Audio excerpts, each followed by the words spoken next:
ناظرین، آپ دیکھ رہے ہیں ہمارا چینل علم کی بہار اور میں ہوں آپ کا ہوسٹ علی۔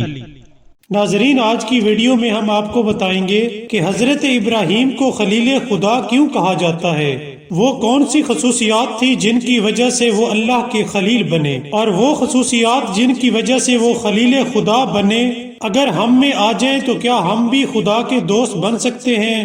ناظرین، روایات میں ملتا ہے کہ حضرت ابراہیم مہمان دوست تھے، اور اگر کبھی مہمان نہ آتا تو گھر سے باہر مہمان کو ڈھونڈنے کے لیے نکل جاتے اور گھر کے دروازے کو تالا لگا دیتے اور چابی اپنے ساتھ لے جاتے۔ ایک دفعہ ایسا ہوا کہ حضرت ابراہیم گھر سے باہر تالا لگا کر گئے تو واپسی پر دروازے کو کھلا ہوا پایا، اور کیا دیکھتے ہیں کہ ان کے گھر ایک شخص بیٹھا ہوا ہے۔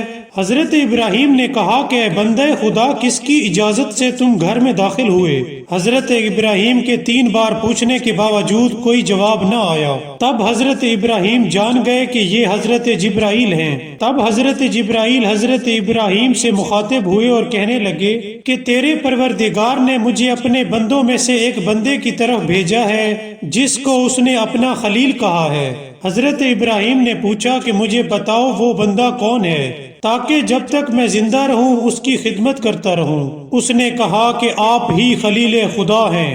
حضرت ابراہیم نے پوچھا کہ اس کی کیا وجہ ہے؟ حضرت جبرائیل نے کہا کہ کیونکہ آپ نے خدا کے سوا کسی ایک سے سوال نہیں کیا، اور جب کبھی آپ سے سوال کیا گیا تو آپ نے انکار نہیں کیا۔ ناظرین، اس واقعے سے ہمیں سبق ملتا ہے کہ اگر ہم صرف خدا کی ذات کے در کے سوالی بن جائیں اور کسی مانگنے والے کو خالی ہاتھ نہ لوٹائیں تو بے شک ہم بھی خدا کے دوست بن سکتے ہیں۔